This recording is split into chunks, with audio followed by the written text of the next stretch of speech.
What is up, guys? Hello, welcome to a rare statue review. And let me tell you why this is a statue, and I mean why it is rare. The funny thing is, I actually started collecting figures. I started my collection with statues exclusively. I was like, oh, figures are cool, but I don't know. Over time, there was just a lot more that figures had to offer, you know, extra parts and articulation and whatnot. So I switched, basically. Still, I still have a love for statues every now and then, and I have a huge love for this one because this is the 2000 Catwoman design. I call it the 2000 design. It was around 2000 where she wore this awesome purple outfit. It's quite simple, but for whatever reason, it's always been my favorite. And with DC Icons having canceled theirs, I was like, you know what, I'm gonna get this one. And what is this one actually? Proper introduction. It's the Iron Studios Catwoman from comics, art scale, whatever, DC series. Obviously, I don't think there's anything else by Ivan Rice, and I don't think there's anything else I need to address. This is the box, and this is the design, like you said, what? And we have a window, very small window though.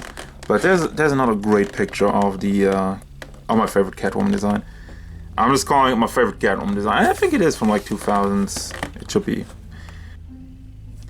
Wow. Pretty. I have to do at least one cat joke. That's contractually obligated if you're doing a Catwoman review. But yeah, overall look of the character. Does she look like she did in the comics? Absolutely. I really love how they captured the design of this character and just like this.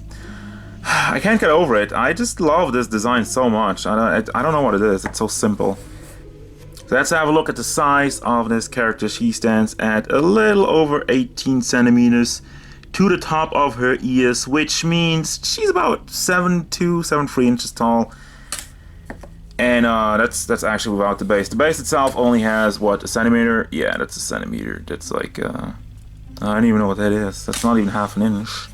It's small, basically. But also the base is very heavy. Well, actually, let's start at the bottom, so let's start with the base. I like that it's very heavy, so it will keep the character in place. What I don't like is that the peg is actually in her foot and not in the base itself. I can't even get it out anymore. It's very stiff in there. But basically what I'm saying is the peg is in there. It goes from the foot into the base, and the base has a hole. The problem with that is always, like, if you don't want to pose it with a base, you can't really, unless you cut off the peg, which already, you know, you're ruining the figure. I don't know. It depends. I don't like playing around with that stuff. I don't like cutting stuff off and whatnot. The other thing is they have like a whole mat. It's like a material that's very easily scratchy. It is already a little scratched because of her heel, which I rotated her around to get her inside, to get the peg inside, and I already have like a little bit of a line going on there. So there you go. Speaking of stability, I think like this is pretty frail. She seems, first of all, it is a sturdy material, but it is soft at the tips. But same goes for her hands. And I know, like I said, I'm just moving her around, I'm putting her in the base, and I'm already hearing like stuff. I'm like a little knacks here and there. She's very light also. I think like maybe it's hollow or whatnot. I don't know. So there you go. You have, once again, all the detail going on in the ear. You even have some small wrinkles going on over it. That's a very nice attention to detail. Another one going on over the hair. And the eyes, they actually molded her eyelashes, which is very nicely done. And it's so, oh my god, the detail of that is just great. I can't gloat enough about it. It's just perfectly done.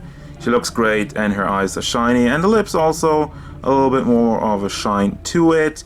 Then we get to the hair though. I don't like the blue in there. I think it's fairly random, and it just sticks out a little bit too much. I mean, it is dark, so it lines up somewhat. It's not as bad without the lighting, I gotta admit. But still, I don't know why they did that. I don't agree with that. So then we have her diamond, which is nice see-through blue plastic. That also gets the job done. It's nothing fancy, but once again, it gets the job done. We have her shiny, and it's reflecting off so much of it. And once again, Conversion, guys, conversion. You have this flat purple going on all throughout the body, and then you have this just radiating off the light. And you pair that with the shading going on, and you get a very stunning, nicely done effect. And there's wrinkles there, I'm just saying. That's why I'm focusing on that. Because there's detail. I'm focusing on the detail, guys, alright? The boots. It's not... that's another thing you could maybe nitpick about, but her feet doesn't really touch the ground.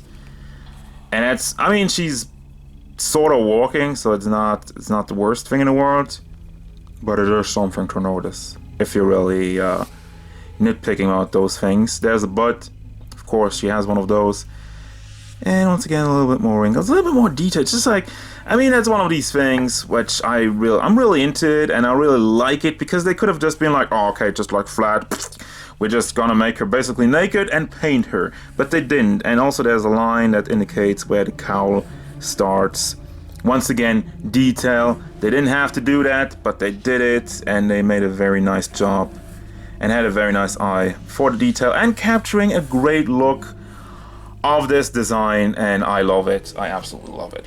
And then finally, of course, she comes with a whip, which unfortunately it doesn't have a wire or something, so you can't pose it.